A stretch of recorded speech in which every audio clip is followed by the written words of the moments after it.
La voici venue cette dernière semaine de l'année 2020, année que nous allons quitter sans remords ni tristesse, année du coronavirus et du confinement, année de pandémie que nous ne regretterons pas. Certes, nous sortons riches d'enseignements, mais à quel prix? Combien de morts? Combien de vies bousculées et chahutées? Combien d'entreprises qui ne réouvriront jamais? Quel capharnaüm économique? Tous ces milliards de dollars dépensés par les grandes puissances qui nous expliquaient pas plus tard que l'année dernière qu'elles n'avaient pas un sou en poche ou si peu pour venir en aide aux populations africaines frappées par un autre virus, l'Ebola. Il aura fallu que les mastodontes de l'économie mondiale tremblent sur leur pyramide de certitude pour que tourne la planche à billets, de l'argent à ne plus savoir qu'en faire, de l'argent jeté comme une bouée de sauvetage dans un monde qui ne sera plus jamais le même. Parce qu'il faut se rendre à l'évidence, plusieurs leçons ne seront pas oubliées. On commence par la première, la pire de toutes.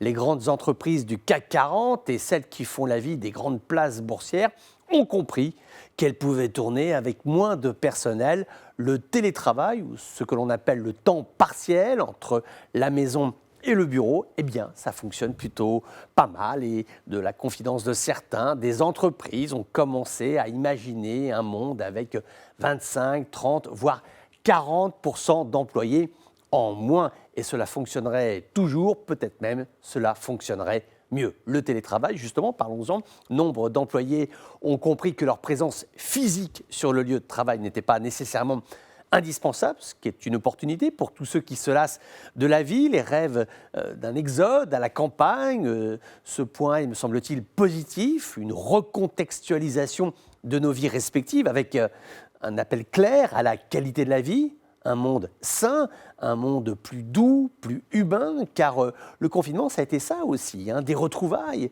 des séparations, des relations humaines redevenant des centres de gravité, plus d'humanité induit plus de relations entre les hommes et l'économie de proximité. C'est vrai, alors que les PME ont souffert de la Covid-19, mais malgré cela, celles qui se positionnent sur des circuits courts, des circuits commerciaux de proximité, ont des chances de rebond. Maintenant, rebond, ce sera avec la proximité du masque, et oui, sur le bout du nez, et puis des mains qui ne se serreront plus. C'est étrange, à la fois plus de proximité entre les hommes et puis plus de distance aussi entre nous. Ceci dans un monde où nous voyagerons moins, le ciel s'en portera mieux, l'exotisme un peu moins bien, un monde en balance, un monde en quête d'un improbable équilibre, de facto un monde égal à lui-même, un monde imprévisible.